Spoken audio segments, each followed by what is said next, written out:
जहां अल्लाह का अर्श है वहां मोशन नहीं, चेंज नहीं और स्पेस टाइम का कॉन्सेप्ट भी नहीं।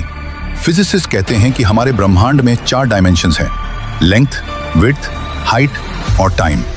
लेकिन अल्लाह का सिस्टम इन चारों से बाहर है।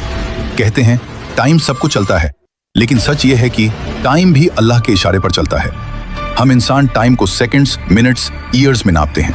साइंस कहती है समय तभी महसूस होता है जब चेंज हो, जब मोशन हो, जब स्पेस एग्जिस्ट करे। He is not inside the universe, he surrounds the universe. He is timeless, he is dimensionless, he is infinite.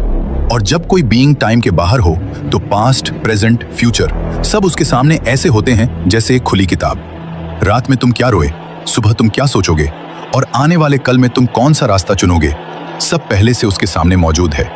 इसीलिए कुरान पास्ट टेंस में कहता है हो चुका, हो गया, लिखा जा चुका, होकर रहेगा।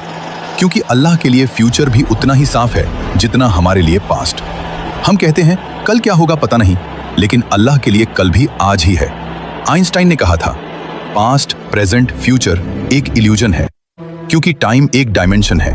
अगर कोई उस डायमेंशन के बाहर एग्जिस्ट करे तो वो पूरा टाइमलाइन एक साथ देख सकता है, बिल्कुल जीपीएस सैटेलाइट की तरह, जो जमीन पर खड़े इंसान से ज्यादा तेज क्लॉक चलाती है।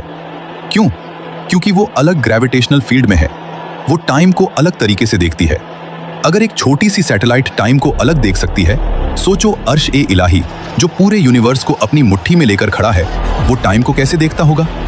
साइंस कहती है टाइम सिर्फ वही महसूस करते हैं जो बाउंड हो, और Allah, he is not bound by anything. Time उसे नहीं चलाता, वो टाइम को चलाता है। अब असल बात सुनो, हमारी हर हरकत, हर सोच, हर ख्याल उसकी नजर से कभी ओझल नहीं होता। तुम्हारी मुस्कान, तुम्हारा दर्द, तुम्हारा गुनाह, तुम्हारा सजदा, सब उसके इल्म में पहले से लिखा हुआ है। इसीलिए कुरान पास्ट टेंस में कहता है क्योंकि जो चीज हमें फ्यूचर लगती है, अल्लाह के लिए वो ऑलरेडी फिनिश्ड है। हम चलते हुए वक्त को देखते हैं, अल्लाह ऊपर से पूरा वक्त देखता है। हम एक एक पल जीते हैं, अल्लाह सारी जिंदगी सामने देखता है। हम कहते हैं क्या होगा, अल्लाह कहता है हो चुका है। ये सारा ब्रह्मांड, ये गैलेक्सी, ये स्पेस टाइम, ये फिजिक्स सब एक ही बात कह रहे हैं।